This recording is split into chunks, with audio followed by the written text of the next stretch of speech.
हो. Role. Lok Sabha 2024 election अनुषंगाने आज 23 जानेवारी 2024 रोजी मतदार यादी, अंतिम मतदार यादी प्रसिद्ध झालेली आहे. अंतिम मतदार प्रसिद्धीच्या अनुषंगाने सर्वच राजकीय पक्षाचे जे तालुका अध्यक्ष होते किंवा शहर प्रमुख होते किंवा जे स्थानिक लेवलचे अधिकारी पदाधिकारी आहेत त्यांना या ठिकाणी आपण मतदार यादीच्या अनुषंगाने त्यांना या ठिकाणी चर्चेसाठी बोलवलेलं होतं. आजची जी मतदार यादी प्रसिद्ध झालेली आहे त्याच्यामध्ये साधारणतः 3,16,726 एवढे मतदार आपल्या 18 विधानसभा पाचोरा मतदारसंघामध्ये आहेत. त्यामध्ये साधारणतः पुरुषांची संख्या आहे 1,64,688, स्त्री संख्या आहे 1,52,032. त्यामध्ये जे PWD वोटर्स जे दिव्यांग मतदार आहेत त्यांची संख्या आहे जवळपास 1475.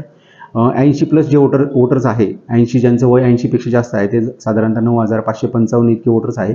सर्व्हिस वोटर्स म्हणजे जे पॅरामिलिटरी फोर्सेसमध्ये किंवा आर्मीमध्ये आहेत त्यांची संख्या आहे साधारणतः 2,039.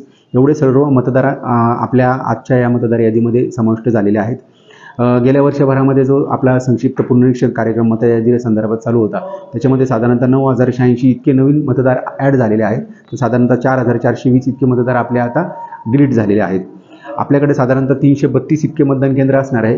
त्याच्यामध्ये साधारणतः शहरी भागामध्ये 88 तर ग्रामीण भागामध्ये 241 इतके मतदान केंद्र असणार आहे.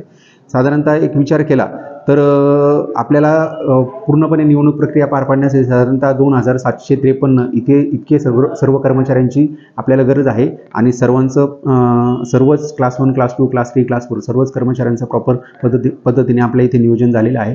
तर 2024ची जी लोकसभेची निवडणूक आहे त्याची बऱ्यापैकी पूर्वतयारी आपल्या मतदारसंघाची झालेली आहे आणि त्यासाठी पूर्ण मतदान प्रक्रिया सक्षमपणे पार पाडण्यासाठी आपलं महसूल विभाग किंवा इलेक्शनची जेवढी पण टीम आहे ती एकदम 100% आता तयार आहे. धन्यवाद.